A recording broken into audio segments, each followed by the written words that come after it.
लंबा ओम का उच्चारण करेंगे। श्वास भरिए। ओम।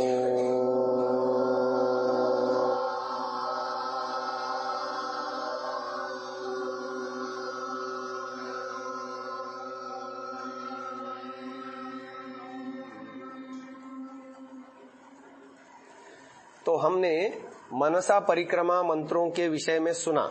दो बातें छूट गई हैं, वो अभी बता देता हूं। मैंने बताया था पहला ज्ञान कांड है, ये तो समझ में आया। हर एक मंत्र में ये परिज्ञान कराया गया कि कौन सा दिशा है, कौन सा अधिपति है, कौन सा रक्षिता है, कौन सा ईशु है। इसलिए हर मंत्र में अलग अलग है। परंतु अगले दो चरण क्रमशः कर्मकांड और उपासना कांड के हैं। कैसे, वो अभी समझा करके फिर उपस्थान की ओर हम बढ़ते हैं। जो दूसरा चरण है, तेभ्यो नमो धिपतिभ्यो नमो रक्षितृभ्यो नमः ईशुभ्यो नमः एभ्यो अस्तु, यहां तक ये कर्मकांड का विषय है। अब पहले वाले चरण में जो जो बातें कही, जैसे तेभ्यो नमो, नमन का अर्थ वेद में कई प्रकार का होता है। कई जगह तो चोरों को भी नमन नमस्ते कहा, कुत्ते को नमस्ते कहा, पशु पक्षियों को नमस्ते कहा, वृक्ष वनस्पति को नमस्ते कहा। तो क्या पेड़ों को नमस्ते करते फिरोगे? चोर को नमस्ते की जाती है, डंडा दिखाया जाता है? तो नमस्ते का अर्थ अलग अलग जगह। अब ऐसे ही यहां पर भी होगा, तेभ्यो नमो, उन सबको एक बार नमन किया हमने। किसको? दिशा को, अधिपति को, रक्षिता को, ईशु को। अब फिर एक एक को ले रहे हैं। अधिपतिभ्यो नमो, रक्षितृभ्यो नमः, ईशुभ्यो नमः। इसका मतलब उसका जीवन में क्रियान्वयन करना। जैसे अग्नि आया है तो अग्नि स्वरूप ईश्वर को प्राप्त करने के लिए, शुद्ध ज्ञान की प्राप्ति के लिए जो तपस्या आवश्यक है वो जीवन में करना। ऐसे ही बंधन रहित होने के लिए जो जो काम किए जाते हैं, सकाम कर्मों को छोड़ना। सकाम कर्म बांधते हैं, पुत्रेष्णा वित्तेष्णा लोकेष्णा के स्वरूप को समझना। और उसके पहली बार जब मैंने फेसबुक ज्वाइन किया तो पहले 1-1.5 साल तक मैं अपने हर प्रचार का कार्यक्रम फोटो विवरण के साथ डालता रहा। एक दिन मेरे को समझ में आया, ये तो मेरी लोकेशना की वृद्धि कर रहा है। वो दिन है, आज का दिन है। मैंने अपनी ओर से एक भी कार्यक्रम की फोटो और विवरण न फेसबुक पे न व्हाट्सएप पे, लोग तो मैंने देखा, मेरे को अवार्ड मिल रहा था मुंबई में। एक सन्यासी मेरे बाजू में ही बैठे थे, वो अपने शिष्य को अपना मोबाइल दे रहे हैं कि तू फोटो खींच, मेरे को जब दे रहे हैं तो। हमको ये सब सीखना पड़ेगा कि कहां कहां ऐष्णाएं काम करती हैं, कैसे लोकेशना बढ़ती है, कैसे वित्तेषणा बढ़ती है, कैसे जो है ना पुत्रेषणा बढ़ती है। और पढ़े लिखे लोग इसमें सब संलिप्त हैं। हमने आप आश्चर्य करेंगी, ब्रह्मचारी राज सिंह जी का अवसान हुआ, उसके बाद आर्य प्रतिनिधि सभा दिल्ली वालों ने एक पुरस्कार की घोषणा करी जो हर साल देते हैं। पहला पुरस्कार उन्होंने दिया था नंद किशोर जी, जो इस दुनिया में नहीं, आर्य समाज के हनुमान माने जाते हैं। दूसरा पुरस्कार उन्होंने दिया भद्रकाम जी वर्णी को। और तीसरे साल मुझे बुलाया गया, विनय जी का फोन आया, मुझे कहा आपको पुरस्कार देना है। मैं देख रहा था उस दिन वो महाशय धर्मपाल जी, वो उस दिन स्टेज पर थे। उन्होंने मेरे को पास में बिठा करके मेरे साथ खट खट खट खट फोटो खींच रहे थे, वीडियो बन रही थी, सब कुछ बन रहा था। मेरे मोबाइल में उसका एक भी वीडियो या एक भी चित्र नहीं है। ऐसे ही मुंबई आर्य प्रतिनिधि सभा वालों ने मेरा सम्मान किया, 25,000 रुपए मुझे दिए। मेरे को 25,000 एकदम मिल गए तो मैंने उसका सदुपयोग किया। हर बार जहां जहां से पैसे मिले उसका मैंने परोपकार के लिए सदुपयोग किया है। प्रतिनिधि सभा वालों ने मेरा सम्मान किया, लोगों ने मेरे फोटो खींच करके मेरे को फेसबुक पर टैग किया, पर मेरी इच्छा नहीं हुई। क्यों? क्योंकि मेरा लक्ष्य तो ब्रह्म प्राप्ति है। अब ब्रह्म प्राप्ति में ये लोकेशना, पुत्रेशना, वित्तेशना बाधक है। मैं तो भजन गाया हूं, आपको भी गवाया हूं, लाइनें थोड़ी गुनगुनाओगे? बोलो। ना मैं यश चाहूं, ना मैं वित्त चाहूं, ना मैं मद चाहूं, ना मैं मद चाहूं, स्वयं में ब्रह्म का भाव भर जाए, मैं तो ओम गाऊं, मैं तो ओम गाऊं। जिस दिन मुझे समझ में आया कि ये मेरे अंदर लोकेशना को उत्पन्न कर रहा है और जो मार्ग मैंने पकड़ा है उसमें ये बाधक है, उस दिन के बाद से आज तक मेरे प्रोफाइल में, जबकि सांताक्रूज आर्य समाज ने मेरा सम्मान किया, उस समय और भी कई लोगों का सम्मान किया था, है ना। सर्वोच्च सम्मान उस समय वो दिल्ली के एक हैं, वेद नाम है उनका, कुछ है, वो आए थे, उनका सम्मान किया था। और प्रतिनिधि सभा दिल्ली वालों ने मेरा सम्मान किया, परोपकारिणी सभा ने मेरा सम्मान किया बुला करके ऋषि मेले पर, तो और दिल्ली सभा ने भी सम्मान किया। मैंने कभी अपने चित्र नहीं डाले, वहां भावना यही थी। और आज भी मेरी इच्छा नहीं होती कि मेरे किसी कार्यक्रम का चित्र मैं कभी खिंचवाता नहीं, अब मेरे किसी प्रोफाइल पे मैं डलवाता नहीं। हाँ, कभी कभार लोग आए कार्यक्रम में, इसलिए पूर्व सूचना जरूर देता हूं। कोई ऑनलाइन मेरी क्लास होती है तो उसकी पूर्व सूचना देता हूं, ऐसा। तो कहने का तात्पर्य ये है कि हमको ये सब सीखना होगा इन मंत्रों से और अपने जीवन को बनाना होगा। तो तेभ्यो नमो, धिपतिभ्यो नमो, रक्षितृभ्यो नमः, ईशुभ्यो नमः, एभ्यो अस्तु, ऐसा मेरा जीवन हो। कैसा? जहां श्वित्र बोल रहे हैं, हम उस पवित्रता को प्राप्ति के लिए पुरुषार्थ करेंगे। ईश्वर पवित्रतम है, उससे हम जुड़ेंगे। कैसा? अन्नम जब बोलते हैं तो वहां पर हम प्रयास करेंगे, आज मेरे को जो अन्न मिला ईश्वर की कृपा से, उसको खा करके मुझे जो ऊर्जा मिलेगी, उस ऊर्जा का सदुपयोग आत्म चेतना प्रचेतित होने के लिए मैं करूंगी। कल बताया था ना वो मंत्र, मोगम अन्नम। हाँ, मैं प्रचेता बनूंगी, अप्रचेता नहीं बनूंगी। खाया हुआ अन्न सार्थक करूंगी, उसकी ऊर्जा का सदुपयोग करूंगी, पढ़ाई करने में, मंत्रों को कंठस्थ करने में और अपने जीवन में ऊपर उठने में उसका सदुपयोग करूंगी। ये है तेभ्यो नमो, अधिपतिभ्यो नमो, रक्षितृभ्यो नमः। समझ में आ रहा है? ऐसे व्यक्ति चलता है। तो ये कर्मकांड विषय समझ में आ गया? हाँ, आगे चलते हैं। आगे है यो अस्मान द्वेष्टि। अब शब्द तो ये कहते हैं यह अस्मान द्वेष्टि, जो हमसे, एक बात। दूसरी बात, यम वयम, जिनसे, जबकि उल्टा हो गया। मैं हूं, मेरे से द्वेष करने वाला एक ही हो सकता है या बहुत सारे हो सकते हैं? जबकि वहां एक वचन में है यह यऊ, ये वहां ये नहीं कहा, हाँ, वहां यह कहा गया। और जबकि मेरी बात जब आती है तो वहां का क्या कहा गया? वयम। उल्टा हो गया ना। एक तो ये विसंगति। दूसरी विसंगति बताता हूं। मैं प्रार्थना करूं और मेरे से द्वेष करने वाले का द्वेष हट जाए, क्या यह संभव है या नहीं है? नहीं है। यदि ऐसा होता तो जगन्नाथ ने, बोलो, दयानंद का ही तो खाता था ना वो, दयानंद के अंग संग रहता था ना वो। और एक श्लोक आप पढ़ते हो, बोलो, सिंहो व्याकरण से, आता है किसी को? नहीं आता? सिंहो व्याकरणस्य कर्तुरहरत प्राणान प्रियान पाणिने। और आगे क्या है वो, उसमें ऐसा बताया है, एक एक ऋषि का नाम लिया है कि किसी को शेर ने खा लिया, किसी को मगरमच्छ ने फाड़ लिया, किसी ने किसको, ऐसा। किसी को हाथी ने कुचल दिया, ऐसे ऐसे कुछ है। कहते हैं अज्ञान से आवृत चित्त वाले व्यक्तियों के द्वारा ये सहज संभव है। मेरी प्रार्थना अच्छा, दयानंद की साधना में कोई कमी थी क्या? दयानंद उच्च कोटि के साधक नहीं थे क्या? वो इन मंत्रों का पाठ करते नहीं होंगे क्या? तो उनकी प्रार्थना ईश्वर ने क्यों नहीं सुनी? आए दिन लोग उनको पत्थर मारते थे, कीचड़ फेंकते थे, झूठे आरोप लगाते थे और क्या क्या निंदा करते थे, जान से मारने की कितनी कोशिशें हुई।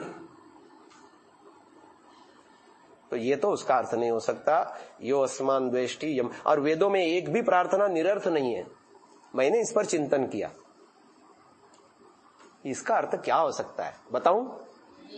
एकदम स्पष्ट हो जाएगा। देखो, आपको मैंने दो चीजें बताई, पृथ्वीस्थ समुद्र और आकाशस्थ जलाशय। पृथ्वीस्थ जलाशय समुद्र और आकाशस्थ जलाशय यहां दूसरे की बात है ही नहीं, सब खुद से ही जुड़ा हुआ मामला है।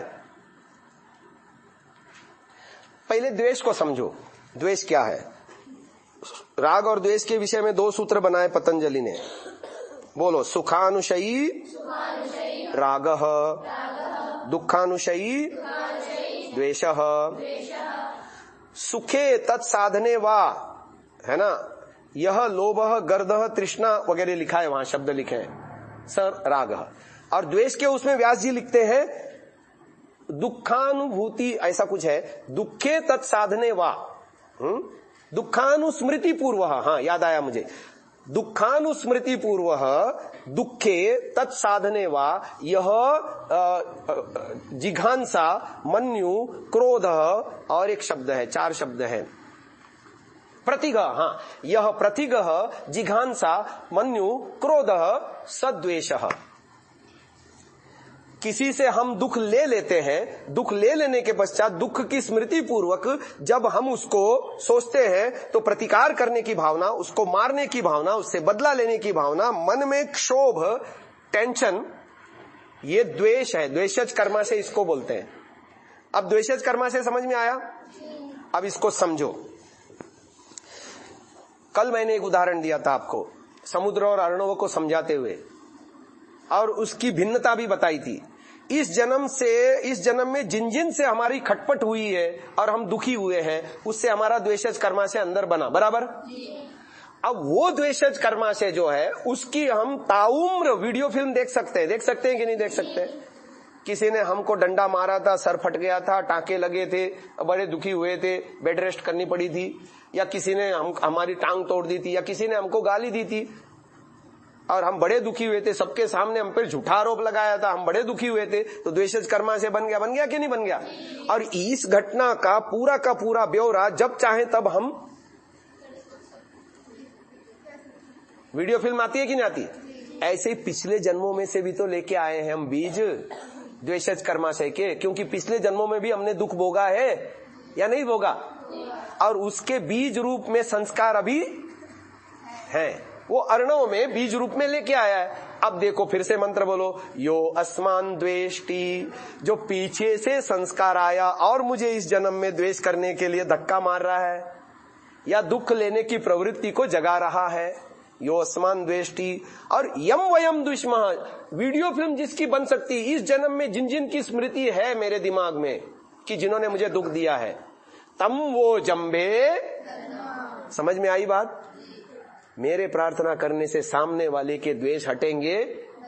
वो जब खुद चाहेगा और खुद ईश्वर से प्रार्थना करेगा, जितने अनुपात में करेगा उसकी अपनी क्षमता के अनुसार तो हटेंगे, केवल मेरी प्रार्थना से नहीं हटेंगे। इसलिए इस मंत्र का ये अर्थ तो बिल्कुल ही नहीं बनता। यहां समुद्र और अर्णव लेवल की बात है और मुझसे ही जुड़ी हुई बातें हैं। तो जन्म जन्मांतर के कुसंस्कारों के प्रति तटस्थता, कल मैंने मंत्र, आज सुबह मैंने साधना कराई थी, सहो असी, हाँ, तटस्थ होना। मेरे घर में अलमारी में बहुत सारी चीजें रखी है, अच्छी चीजें भी रखी है, बेकार चीजें भी रखी है। मेरी स्वतंत्रता है या नहीं, किन चीजों का मैं उपयोग करूं और किन चीजों का नहीं करूं? बस गलत चीजों का उपयोग नहीं करेंगे, वो बीज सड़ जाएंगे। एक उदाहरण व्यावहारिक बताता हूं, बताना बहुत जरूरी है, नहीं तो ये विषय स्पष्ट नहीं होगा। मैंने संगीत के क्षेत्र में इतना काम किया है, आर्य जगत में 10-12 लोगों को मिलाकर भी किसी ने इतना नहीं किया, उतना मैंने अकेले ने किया है। वो क्यों कर पाया? जबकि मुझे संगीत का कोई भी ज्ञान नहीं, मैंने कहीं भी सारे गमा पधनी भी नहीं सीखा। मेरे को हारमोनियम या कोई भी वाद्य यंत्र दिया जाए, मैं सुर नहीं निकाल सकता उसमें से, कोई प्रशिक्षण नहीं, फिर भी इतना काम किया। क्यों किया? क्योंकि बचपन में, स्कूली जीवन में, कॉलेज जीवन में जितने ये फिल्मी गाने हैं ना, दिन रात उसको गाते रहते थे। तो उसी से ताल पता चल गई, स्वर का ज्ञान हो गया, रिदम आदि सब पता चल गई। तो अब कोई सिखा दे तो पकड़ सकता हूं मैं और गा सकता हूं, तो मैंने ये किया। अब आपको बताता हूं, घर में रहता था तो गाने बड़े प्रिय लगते थे, श्रृंगार प्रिय गाने, दूसरे गाने, मोहम्मद रफी, मन्ना डे, किशोर कुमार और ये सारे गायकों को गाते थे, खूब रुचि पूर्वक गाते थे। गा गा गा गा करके, कल जैसे बताया आपको, समुद्र लेवल पर 100 ट्रिलियन कोशिकाओं में ठूस ठूस करके संस्कार भर दिए गए। अब जब वैराग्य हो गया, घर से भाग गए, गुरुकुल में आ गए। अब गुरुकुल में तो पवित्र जीवन है, वहां तो अष्टाध्यायी रट रहे हैं, वहां तो सुबह उठ करके प्रातः अग्निम बोल रहे हैं, भोजन में मंत्र बोल रहे हैं, यज्ञ में मंत्र बोल रहे हैं, संध्या बोल रहे हैं। लेकिन काम भी करना पड़ता है गुरुकुल में, खेतों में काम करना पड़ता है, गौशाला में करना पड़ता है, कभी पाचक भाग जाए तो पाकशाला में काम करना पड़ता है। लेकिन दिमाग में वही आ रहा है, सारे वही श्रृंगार प्रिय गाने आ रहे हैं। मैं अष्टाध्यायी रटना चाह रहा हूँ, वृद्धि राधेज अध्ययन गुण इको गुण वृद्धि, और मन वहां ले जा रहा है, खोया खोया चांद, खुला आसमां, आंखों में सारी रात जाएगी। समझ में आ रही बात आपको? मैं गायत्री मंत्र जप रहा हूं और वो श्रृंगार प्रिय गाना आ रहा है, और मैं उसको हटाना चाह रहा हूं, फिर आ रहा है, हटाना चाह रहा हूं, फिर आ रहा है, हटाना चाह रहा हूं, फिर आ रहा है। अरे परेशान हो गए, करूं क्या? मेरा सौभाग्य रहा, आर्य जगत में प्रवेश करते ही सबसे पहले मुझे रोजड़ में जाने का अवसर मिला, और वहां पर गुरुओं के चरणों में बैठकर मैंने योग दर्शन पढ़ा। स्वामी विवेकानंद जी ने, जो उस समय विवेक भूषण दर्शनाचार्य उपाध्याय नाम से पढ़ाते थे हमको, और मैंने उसमें एक सूत्र पढ़ा था। सूत्र ये है, बोलो, वितर्क बाधने प्रतिपक्ष भावनम, है ना? सोचा ये वितर्क मुझे बाधित कर रहे हैं, ये फिल्मी गाने मुझे सता रहे हैं, कचरा भरा है ना अंदर, कचरा डाल, अब कचरा ही निकल रहा है। मैं संध्या करना चाह रहा हूं, मैं ध्यान करना चाह रहा हूं, मैं अष्टाध्यायी रटना चाह रहा हूं, और ये कचरा आ रहा है निकल निकल करके, मैं परेशान। तो मैंने क्या किया, उस जमाने में ये कंप्यूटर ये सब कुछ नहीं था, सन 88 की बात बता रहा हूं, 1988। उस समय टेप रिकॉर्ड हुआ करता था, और टेप रिकॉर्ड में भी एक वॉकमैन हुआ करता था, इतना सा छोटा सा टेप रिकॉर्ड हुआ करता था, उसमें कैसेट डलती थी, उसमें सेल लगा करके उसको बजा भी सकते थे, उसमें रिकॉर्ड भी कर सकते थे। और 2 प्रकार की कैसेट बाजार में मिलती थी, एक 60 मिनट की और एक 90 मिनट की। इन्होंने तो खूब प्रयोग किया होगा। तो वो टेप रिकॉर्ड लेके आया और अपनी ही आवाज में भजन, वेद मंत्र, श्लोक और ये सारा उसमें भरा, कई कैसेट ऐसे भरे। जब जब वो गाने आकर के मुझे अटैक करे, वितर्क बाधने, मैं उसको सुनता। कभी कभी तो टेप लगा करके सोता, सोते सोते सुनता, कब नींद आने लग गई, वो टेप चल रहा है, अपने आप बंद हो जाता। रिचार्जेबल सेल लेके आया ताकि हर बार सेल में पैसे ना लगे, चार्जर लेके आया उसका। और वो जब वो चला गया तो डिजिटल जमाना आया, तो सीडी में बनाया, कंप्यूटर में बनाया, और फिर अब तो मोबाइल में सब कुछ आ रहा है। मैंने सत्यार्थ प्रकाश के अध्याय रिकॉर्ड किए हैं। सत्यार्थ प्रकाश के ईश्वर के 100 नाम पहले समोल्लास के कई बार रिकॉर्ड किया है और हजारों बार सुना है। जो भजन मैं बोलता हूं, मैं कभी पुस्तक नहीं देखनी पड़ती, मेरे रग रग में, रक्त रक्त के कण कण में वो चला गया। अब पता है 15 साल लगे वितर्क बाधने। और जो कहा था ना, प्रसुप्त तनु विचिन्न उदार, तनु आने कमजोर, जो उदार रूप में आकर के मुझे सताते थे संस्कार फिल्मी गानों के, उसको कमजोर करने के लिए मुझे 15 साल लगे। कितने? 15 साल। अभी भी वो सारे गाने हैं अंदर, पर अब मुझे वो परेशान। अब पहले कैसे होता था, किसी के मोबाइल में रिंगटोन भी बजाना तो वो गाने की आवृत्ति दिन भर होती थी मन में, ऐसी स्थिति थी। ऐसे ही जन्म जन्मांतर से हमने झूठ बोला है, छल किया है, कपट किया है, इस जन्म में भी झूठ बोला है, अन्याय किया है। अब जितने उल्टे काम आप यहां करते हो ना गुरुकुल में, उसके संस्कार बन रहे हैं, और उन संस्कारों को जितनी शिद्दत से आपने भरे हैं ना अंदर, उतना पुरुषार्थ आपको करना पड़ेगा। जैसे 15-20 साल तक, 20-25 साल तक घर में था मैं, अब 25 साल तक, 5 वर्ष की अवस्था से 25 साल तक 20 साल मैंने अज्ञान भरा अंदर। उस अज्ञान को निकालने में 15 साल मुझे लग गए। प्रतिपक्ष भावना करी मैंने, तब जाकर के वो कचरा थोड़ा धुला। कचरा अभी भी है, ध्यान नहीं दूंगा तो फिर से उभर सकते हैं, है ना। स्थान्योप निमंत्रणे संग स्मयाकरणम पुनरअनिष्ट हो सकता है, पर मैं सावधान हूं, नहीं आने दूंगा उसको। कचरे को कोई लाता है क्या घर में? पागल कहते हैं लोग उसको, मैं पागल थोड़ी हूं। ऐसे ही आपको करना पड़ेगा। कभी झूठ नहीं बोलना, कभी किसी पर अन्याय नहीं करना, हमेशा आज्ञा पालक रहना, गुरुजनों के प्रति सौहार्दपूर्ण और पूर्ण समर्पण की भावना से रहोगे तो आपका जीवन ऐसे ऊपर उठेगा। तो मैं बता रहा था, यो अस्मान द्वेष्टि, द्वेष माने दुख लेना। कल मैंने एक उदाहरण दिया था आपको, एक व्यक्ति कीचड़ भरी गेंद मेरी तरफ उछालता है तो मुझे क्या करना चाहिए? साइड हो जाना चाहिए। हम क्या करते हैं? गेंद को कैच करते हैं और वो कीचड़ सारा इधर लगाते, इधर लगाते, इधर लगाते, इधर लगाते, सारे सर्वांग में लगाते हैं। देखो, किसी ने हमको गाली दी तो हम दुखी होते हैं कि नहीं होते हैं? ये है गेंद का, कीचड़ भरी गेंद का कैच करना। अच्छा, दुखी होने के बाद क्या करते हैं? उसको मनी मन गालियां बकते हैं ना बकते? इसको क्या अधिकार है मेरे को उल्टा बोलने का? इसको क्या अधिकार है मेरे को गाली देने का? इसका तो मैंने अच्छा अच्छा सोचती हूँ, अच्छा अच्छा किया, ये मेरे को गाली देती है, ये मेरे पे झूठा आरोप लगाती है, ये मेरे विषय में बुरा सोचती है। अच्छा, दिन भर में हम एक दूसरे के व्यवहार से दुखी होते हैं या नहीं होते? न्यायपूर्वक अन्यायपूर्वक दोनों तरह से होते हैं। आचार्य जी हमको अच्छे अनुशासन के नियम बताते हैं, उसमें हम दुखी हो जाते हैं, ये अन्यायपूर्वक हुआ, है ना। और न्यायपूर्वक कोई किसी ने हमको, ये न्यायपूर्वक हुआ, और अन्यायपूर्वक हमारे प्रति किसी ने अन्याय किया तब भी हम दुखी होते हैं। दुखी होते हैं या नहीं होते? उतना द्वेषज कर्मा से कीचड़ हम अपने अंतस में मचा रहे हैं, हाँ या ना? अब तुम्हारे घर में यदि कीचड़ हो, कल्पना करो तुम बाहर से कहीं आ रहे हो, बारिश का मौसम है, इधर ध्यान दो, इधर ध्यान दो बहन, इधर ध्यान दो, आपस में बात नहीं। बाहर से तुम आ रहे हो, तुम्हारे जूते सारे, पैर सारे कीचड़ से सने हैं, घर में आने से पहले तुम क्या करोगे?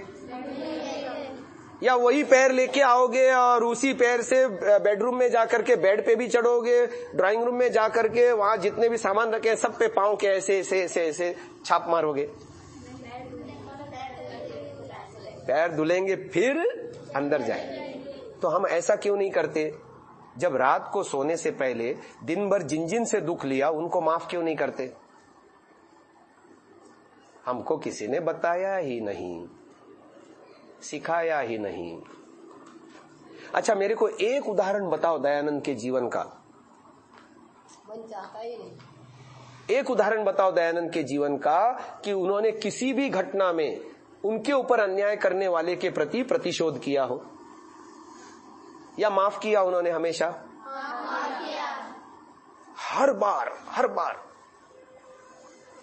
हम क्यों नहीं ऐसा सोचते? हम क्यों नहीं आपस में माफ करते? हम क्यों लेकर के बैठ जाते हैं? वो इसलिए बैठ जाते हैं, अर्णव लेवल में पीछे से स्वभाव लेके आए हैं हम, और इस जन्म में भी बचपन से यही सीखा कि दुख लो, दुख आने दो, आने दो, और आने के बाद भी च्युइंगम की तरह चबा चबा करके, वो कण भर था उसको मन भर बना दिया, हाँ या ना? ऐसा करना चाहिए या नहीं करना चाहिए? ये ऐसा करना पागलपन है या नहीं? तो हम भी पागल खाने में बैठे हैं, देख लो, हमारा मस्तिष्क पागल खाना है। अच्छा, आज से क्या करेंगी? कोई हमको यदि तकलीफ देता है, वो देता है, हम ध्यान नहीं देंगे। अरे वेद में तो कितने सुंदर सुंदर मंत्र हैं, बोलो। क्या है वो? निरन्यतश्चिदारतः, हाँ बोलो। उतब्रुवन्तु नो निदो निरन्यतश्चिदारतः दधाना इंद्र इद्दुवः। और हमारे निंदक यदि कहें चले जाओ यहां से, तुम झूठे हो, तुम मक्कार हो, तुम ये हो, तुम वो हो, हम उसको माफ कर दें। हे इंद्र, हम तेरी उपासना में, तेरी भक्ति में, तेरी आज्ञा पालन में लगे रहें।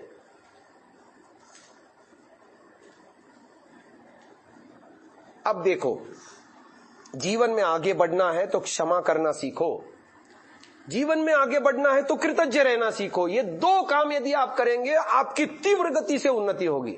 एक उन्नति होती है, गणित की भाषा में सिखाता हूं, देखो, 2 जमा 2 कितने? जमा 2 जमा 2 जमा 2, कितनी बार 2 का प्रयोग किया? अब उसमें जमा का चिन्ह हटा दो, गुणा का चिन्ह लगा दो। 2 गुणा 2 गुणा 2 गुणा 2 गुणा 2, समझ में आ रहा है? एक प्लस प्लस प्लस प्लस की प्रगति है, और 5वें बाद 6ठी बार 2 लिखोगे तो उस सीरीज में अगली संख्या क्या आएगी? लेकिन इधर गुणा वाली संख्या में, गुणा वाले सीरीज में अगली संख्या क्या आएगी? 64, सीधा 64। तो उन्नति के 2 रास्ते हैं। मैं जो बता रहा हूं कि दुख लेना बंद कर दो, और जिनसे भी लाभ लिया है जीवन में उनके प्रति कृतज्ञ होना सीखो। क्या कहा मैंने? 2 बातें कही। क्या कहा? ऐसा तो होता नहीं ना, जहां हम रहते हैं हर किसी से कोई ना कोई कभी ना कभी किसी ना किसी रूप में लाभ लेता ही लेता है, देता भी है ना। जिससे थोड़ा सा भी एक बार लाभ मिला उसके प्रति मन में कृतज्ञता के भाव बना लो और अन्यों के द्वारा किए गए अन्याय के लिए उसे माफ करना सीखो। दुख लो मत। आप कैसे प्रगति करोगे? 2 इंटू 2 इंटू 2 इंटू 2 इंटू 2। और ऐसा नहीं करोगे तब भी आप प्रगति करोगे, कुछ ना कुछ तो बनोगे, लेकिन जीवन वहीं अटक जाएगा। 2 धन 2 धन 2 धन 2, प्रगति तो होगी। 10 के बाद 12 होगा, 12 के बाद मात्र 14 होगा, 14 के बाद मात्र 16 होगा। और उधर प्रगति कितनी हो रही है? 32, 64, 120। समझ रहे हो अंतर कितना है? केवल इन 2 चीजों को करने से। कौन से? क्षमा। जो दयानंद ने किया, अपने हर विरोधी को क्षमा किया, मारे करी को क्षमा किया, गालियां बकने वालों को क्षमा किया, विष देने वालों को क्षमा किया। अरे मेरा दयानंद क्या अद्भुत है। देखो 2 पहलवान आए, उन्होंने सोचा कि इसको पानी में डुबा के मारते हैं, पर उनको नहीं मालूम था दयानंद तो उनसे भी डबल पहलवान थे। उनका शरीर ब्रह्मचर्य से पुष्ट और जो है ना बल एकदम जबरदस्त था। उसको लेकर के वो पानी में डुबाने चले गए दयानंद को। दयानंद ने पता है क्या किया? एक को इस कांख में बगल में दबा लिया उसका हाथ, दूसरे को इस कांख में दबा दिया और स्वयं नीचे जाके जमीन वहां पानी में नीचे बैठ गए। अब वो छटपटा रहे वहां से छूटने के लिए।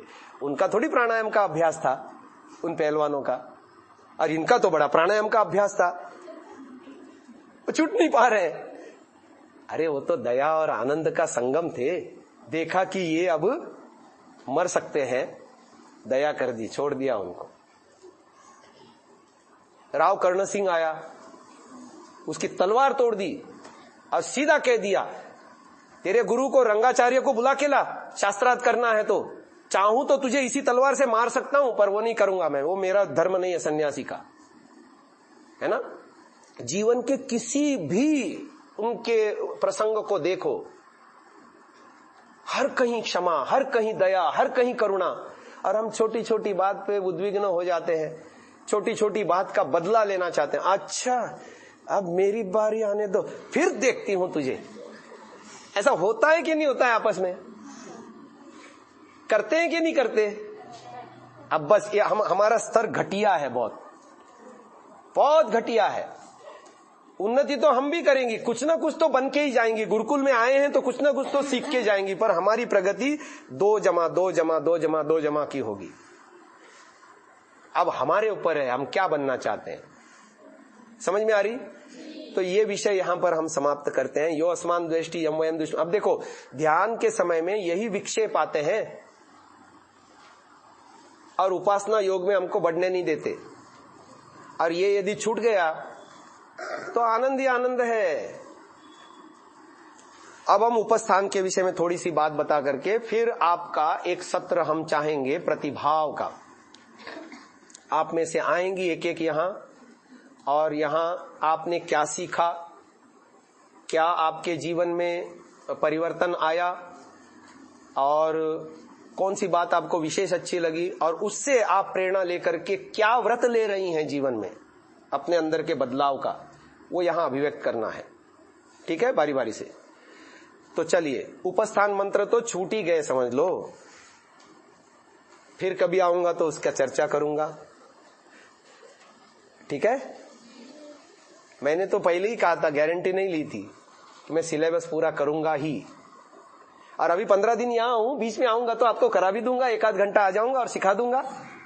तो अभी यहां से आपका प्रतिभाव का सत्र शुरू होता है। तो आप में से बारी बारी से यहां पर आएंगी और अपने अपने प्रतिभाव से हमें अवगत कराएंगे। देखो अभी तो हमने प्रशिक्षण दिया ना आपको, अभी आपकी परीक्षा है। परीक्षा है, क्या क्या सीखा आपने? 3 दिन हमने पुरुषार्थ किया, हमको दक्षिणा दो, दक्षिणा चाहिए मेरे को, है ना। जब मेरे को ये लगेगा कि हाँ इतना दिन हमने सिखाया, इन्होंने ये चीज सीखी और ये प्रतिज्ञाएं ले रही हैं, यही मेरी दक्षिणा है। दुरितानी भद्रम संकल्प। अव्रतो अमानुषः, जिसके जीवन में व्रत नहीं है वो मनुष्य नहीं है। तो आइए बारी बारी से इसको मैं अब और यहां ओपन रखता हूं।